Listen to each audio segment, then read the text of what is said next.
देखो इस चैप्टर में पढ़ेंगे आलस साला, सॉरी आलस कथा। कौन सी पढ़ेंगे? आलस कथा जो है ना एक व्यंग्यात्मक कथा है। क्या है? व्यंग्यात्मक। व्यंग किया है जना हम आप लोग पर व्यंग करते हैं जी, आप लोग पर क्या करते हैं? व्यंग करते थे। व्यंग्यात्मक कथा है। इसकी रचना कौन किए हैं? विद्यापति, जो कि मैथिली भाषा के क्या है? कवि हैं। और ये आलस जो कथा लिया गया है पाठ, ये पुरुष परीक्षा ग्रंथ से लिया गया है ना। पुरुष परीक्षा ग्रंथ होता है, ग्रंथ में बहुत सारे क्या होते हैं? कहानियां होते हैं। उस कहानी में से एक कहानी लिया गया आलस कथा।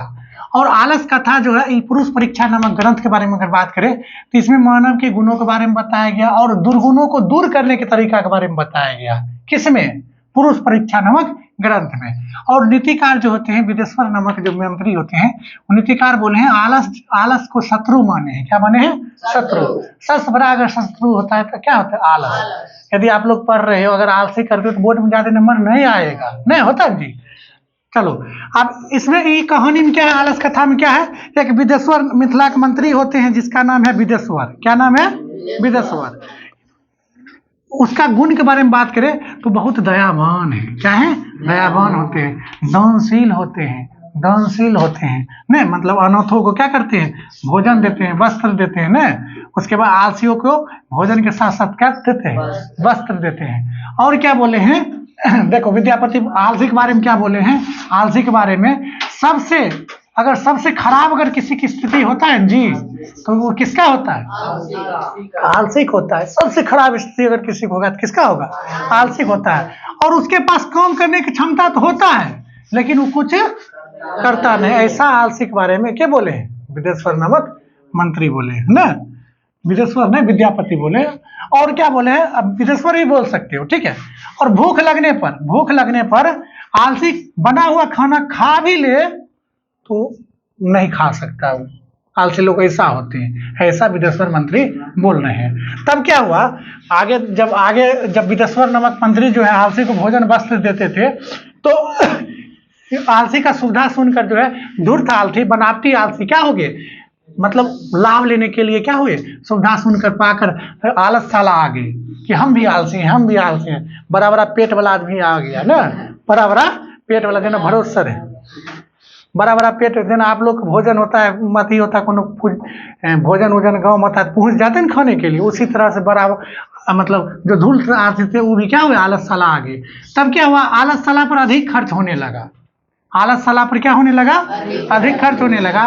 तो मंत्री को लगा कि लोग हम लोग का लापरवाही है, तब ने धूर्त आलसी बनकर हमसे खाना ले रहा है, वस्त्र ले रहा है।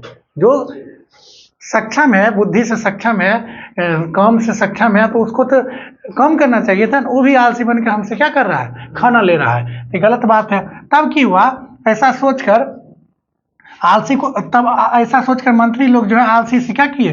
परीक्षा लेने के बारे में सोचे। परीक्षा लेने के बारे में सोचे।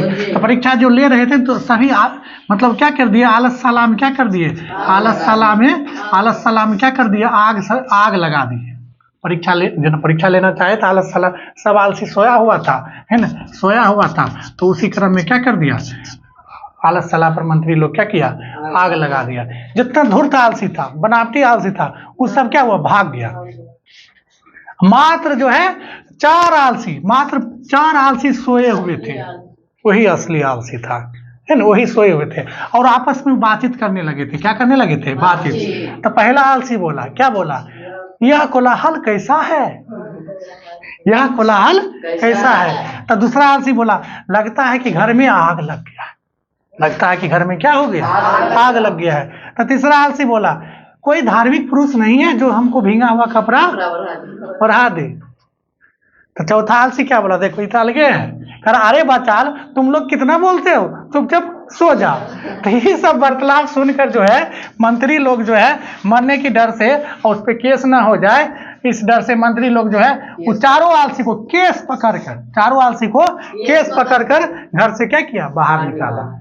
और उसके बाद कुछ कथन बोले हैं सेवक जी, इसको ध्यान में रखना होगा। तब बोले हैं उसको देखकर, चारों आलसी को देखकर, ऐसे देख रहे हैं। तब बोले, क्या बोले? बच्चों के रक्षक उसकी माँ होता है, माँ की रक्षक उसके पति होते हैं, जबकि आलसी के रक्षक दुनिया में अगर कोई है तो दयावान पुरुष ही हो सकता है, उसके अलावा इसका रक्षक कोई नहीं। समझ में आया? कैसा लगा ये कहानी? अच्छा कहानी है कि कथा है?